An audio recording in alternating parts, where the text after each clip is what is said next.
Assalamualaikum warahmatullahi wabarakatuh. Perkenalkan, nama saya Fahira Salsabila Bartonif, NIM 1022000037, Prodi Hukum Pidana Islam. Hari ini saya akan menjawab soal dari tugas individu usul fikih. Langsung saja ke jawabannya. Yang pertama adalah lafaz yang mantuk. Lafaz yang mantuk adalah lafaz yang hukumnya memuat apa yang diucapkan atau makna yang tersurat. Menurut kitab Mabadi'ul Awaliyah, mantuk adalah sesuatu yang ditunjukkan oleh suatu lafaz dalam tempat pengucapan. Contoh dari lafaz yang mantuk yaitu dalam surat Al-Isra ayat 23 yang berbunyi, fala taqul lahuma uffa wala tanharhuma wa qul lahuma qaulan kariman. Maka sekali-kali janganlah kamu mengatakan kepada keduanya perkataan dan janganlah kamu membentak mereka. Dengan menggunakan pemahaman secara mantuk, ayat ini menunjukkan haramnya mengucapkan kata dan membentak kedua orang tua. Larangan atau haramnya hal tersebut langsung tertulis dan ditunjukkan dalam ayat tersebut. Yang kedua adalah lafaz yang mafhum. Adalah lafaz yang hukumnya terkandung dalam arti dibalik mantuk atau makna yang tersirat. Menurut kitab Mabadi'ul Awaliyah, mafhum adalah sesuatu yang ditunjukkan oleh suatu lafaz tidak ada dalam tempat pengucapan. Berikut adalah contoh lafaz yang mafhum terdapat dalam surat An-Nisa ayat 10 yang berbunyi, innal ladzina ya'kuluna amwalal yatama zulman innama ya'kuluna fi butunihim naro wa sayaslawna sa'ira.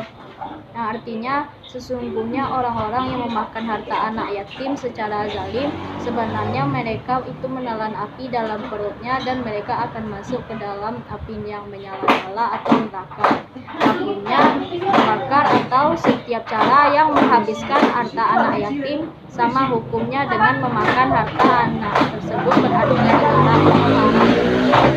Jawaban nomor 2 yaitu yang pertama adalah mafhum muwafaqah. Adalah suatu petunjuk kalimat yang menunjukkan bahwa hukum yang tertulis dan hukum yang tidak tertulis ini sesuai dengan masalah yang tidak tertulis karena ada persamaan di dalam maknanya. Mafhum muwafaqah ini terbagi dua macam. Yang pertama, fatwal kitab, yaitu apabila yang dipahamkan lebih utama hukumnya daripada yang diucapkan. Contohnya dalam surat Al-Isra ayat 23. Fala yakul lahuma aku, yang artinya janganlah kamu mengatakan kata-kata keji kepada kedua orang ibu bapakmu. Ayat ini mengharamkan perkataan yang tentunya akan menyakiti kedua orang tua. Maka dengan pemahaman mafhum muwafaqah, perbuatan lain seperti mencaci maki, memukul lebih diharapkan lagi, walaupun tidak disebutkan dalam teks ayat. Lanjut, yaitu lahnul kitab, yaitu bila mafhum dan hukum mantuk sama nilainya. Contoh dalam surat An-Nisa ayat 10. Innal ladzina ya'kuluna amwalal yatama zulman innama ya'kuluna fi butunihim naro wa sayaslawna sa'ira.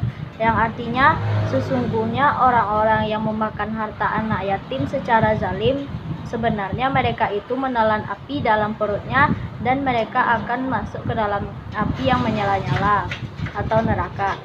Ayat ini melarang memakan harta anak yatim, maka dengan pemahaman perbandingan sepadan mafhum muwafaqah, perbuatan lain seperti membakar, menyia-nyiakan, merusakkan, mentelantarkan harta anak yatim juga diharamkan. Yang terakhir ada namanya mafhum mukhalafah atau perbandingan terbalik, yaitu makna yang hukumnya kebalikan dari mantuk. Contoh dalam surat Al-Hujurat ayat 6 yang berbunyi, ya ayyuhallazina amanu in ja'akum fasikum binaba in fatabayyanu an tusibu qauman bijahalatin fatusbihu ala ma fa'altum nadimin, yang artinya, wahai orang-orang yang beriman, jika seseorang yang fasik datang kepadamu membawa suatu berita, maka telitilah kebenarannya, agar kamu tidak mencelakakan suatu kaum karena kebodohan atau kecerobohan yang akhirnya kamu menyesali perbuatan itu.